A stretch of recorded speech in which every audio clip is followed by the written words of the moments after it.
Olha só, a partir de outubro, o Brasil vai voltar a exigir visto para a entrada de americanos do país. A regra também muda para cidadãos do Japão, Canadá e Austrália. Os cidadãos dos Estados Unidos tinham isenção do visto desde 2019, após um decreto do ex-presidente Jair Bolsonaro.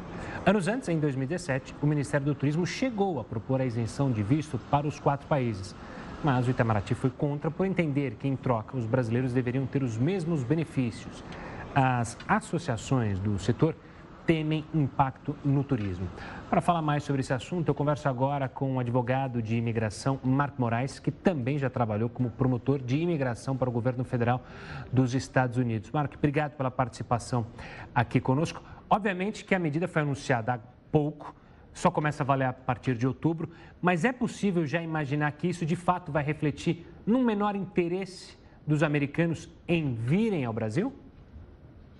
Eu acredito que sim, porque o Brasil, junto com a Bolívia, seriam os únicos 2 países aí da América do Sul que voltaria a exigir vistos para os americanos.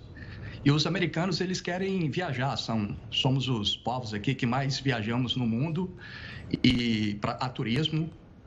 Os americanos gostam de conhecer novos países e com essa imposição, o americano vai tender a buscar algum outro país que não tem essa barreira, essa dificuldade para eles. Marco, logicamente isso não é um problema só de ordem econômica, né? É também um problema de ordem política. Não é fato ou não? Haja vista que o governo foi a favor e o seu Ministério das Relações Exteriores foi contra. Tá? Se não, nós queremos reciprocidade. É ou não também uma atitude política? Com certeza tem um cunho político nisso tudo aí, porque se um país exige visto para os cidadãos dos seus países entrarem em um país, vai querer aplicar a mesma regra, ao contrário, né? Óbvio que tem política aí por trás de tudo isso. Mark, e quanto aos brasileiros, a gente tem uma comunidade brasileira, você sabe muito melhor do que eu, bem grande aí nos Estados Unidos, e brasileiros, inclusive, que se casaram aí, que têm filhos americanos e que têm a dupla nacionalidade, ou que já optaram pela nacionalidade americana. Para essas pessoas em específico, que ainda têm familiares aqui no Brasil, que costumam viajar para o Brasil para passar férias, para reencontrar os familiares, muda muita coisa? O que aconteceu, principalmente, acredito que no final do ano passado, quando teve problemas aí para renovação de passaportes no Brasil, né? Os brasileiros com duplas nacionalidades que estavam tendo dificuldades em renovar o passaporte brasileiro, estavam utilizando o passaporte americano para entrar nos Estados Unidos, para entrar no Brasil, uma vez que não estava tendo a exigência de visto, né, para americanos entrarem no Brasil. E com isso, os brasileiros com dupla nacionalidade agora vão ter que renovar aí o passaporte brasileiro se quiserem viajar para o Brasil. Mark, salvo engano, o consulado americano aqui em São Paulo tem uma fila de mais de um ano para conseguir o visto de entrada. Mais é por aí, né? Gigantesca. Mais de um ano.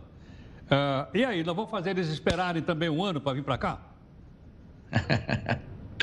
Exatamente. Obviamente que a busca por turistas americanos irem para o Brasil é muito menor, né, do que ao contrário, né? Os Estados Unidos sempre foram aí o destino talvez favorito dos brasileiros. Então, acredito que o americano ele é muito prático, né? Se ele começar a ver uma dificuldade maior para fazer uma viagem a turismo para o Brasil, por exemplo, ele vai preferir ir para uma Colômbia, Peru, Costa Rica, que não exige visto para americanos. Mark, a gente falou do visto americano para o brasileiro, ele é caro, ou seja, a gente tem que, quando vai uma família, bola aquele sonho de fazer a viagem, economiza o dinheirinho durante todo o ano para conseguir fazer a viagem com os 4, 5 familiares, enfim, você tem que calcular esse gasto do visto. Aí, para o americano, esse cálculo também entra quando ele vai fazer uma viagem de turismo, e isso preocupa, e isso também é um empecilho, ou seja, um empecilho econômico, além de toda a burocracia de ter que ir até o consulado, pesa também na viagem, vai pesar no bolso do americano, e aí por isso ele pode optar por não vir ao Brasil? Eu acredito que o entrave maior aí vai ser muito mais a burocracia do que o valor em si, né? Porque consulados americanos nos Estados Unidos acabam sendo nas maiores cidades. Então, se você tem alguém, eu estou aqui na Flórida, que esteja no norte da Flórida e precisa viajar até Miami, às vezes 5 horas de carro, 6 horas de carro, para poder pegar um visto no consulado brasileiro para poder viajar para o Brasil, isso acaba desestimulando. Então, acredito que é mais na parte de burocracia do que o valor do visto em si. Agora, Marco, isso não é um contrassenso quando a gente fala que o mundo está cada vez mais globalizado? Com a tecnologia digital, tudo vaza para o mundo inteiro. É verdade que existem vistos para quase todos os países. Na Índia, por exemplo, você tem que ter visto, senão você não entra na Índia. Ou não entra na Tailândia, ou não entra no Butão. Todo tem que ter visto. Mas eu digo, na medida em que a comunicação está mais fácil, né? Um voo, por exemplo, onde você está até o Brasil, deve durar umas 8 horas. É mais ou menos uma viagem de ônibus entre o Rio de Janeiro e Uberaba. Não é verdade? Quer dizer, é um contrassenso isso ou não?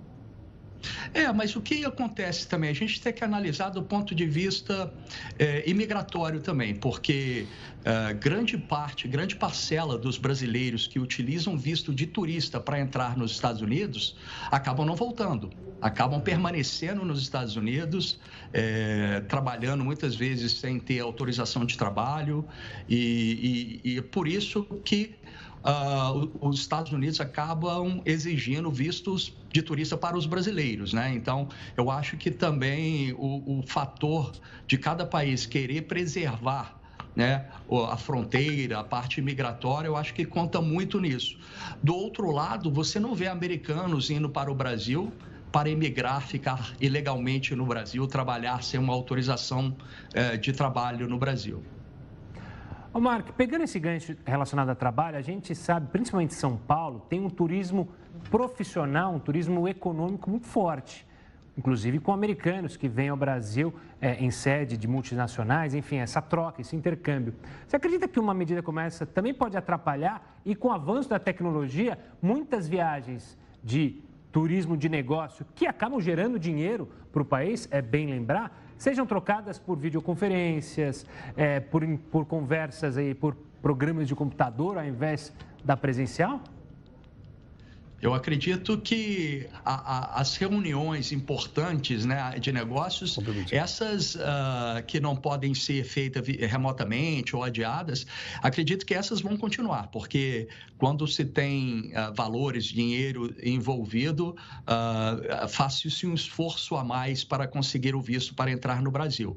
Mas, com certeza, se tiver a possibilidade disso ser feito via remoto, né, remotamente, eles vão acabar optando por isso também. Marco, então não vale só para os Estados Unidos. Vale os Estados Unidos, Japão, qual que é o outro que você falou? Austrália. Qual que é o país? E Canadá. E o Canadá. Agora, eu sei, então os únicos países que podem entrar aqui no Brasil sem visto são aqueles que fazem parte do Mercosul, não é isso? Apresentando apenas a identidade? Exato, exatamente. Os demais todos terão que ter visto no passaporte para poder entrar. Eu não sei a lista de todos os países que precisariam de vistos para entrar no Brasil, mas você exigir visto de cidadãos de países desenvolvidos, né, que poderiam estar optando a ir para o Brasil, levar o seu dólar, levar o seu dinheiro para movimentar o turismo no Brasil. Você fazendo uma exigência para países dessa dimensão, você desestimula os cidadãos desses países a entrarem. O Brasil, por exemplo, não exige vistos de diversos países africanos ou de diversos países asiáticos, que são países mais pobres e que não fazem tanto turismo para o Brasil, não levam seu dinheiro até o Brasil e acabam utilizando o Brasil, na verdade, como um trampolim para poder chegar até os Estados Unidos. Porque cidadãos de países que querem emigrar para os Estados Unidos, mas que não vão conseguir o visto para chegar até o continente americano, eles acabam vindo para o Brasil e daqui seguindo de ônibus ou a pé até os Estados Unidos. Olha só. Bom, Marco, obrigado pela participação aqui conosco para falar sobre esse assunto. A gente segue acompanhando para ver se haverá uma reviravolta ou não. Forte abraço e até uma próxima. Muito obrigado pelo convite.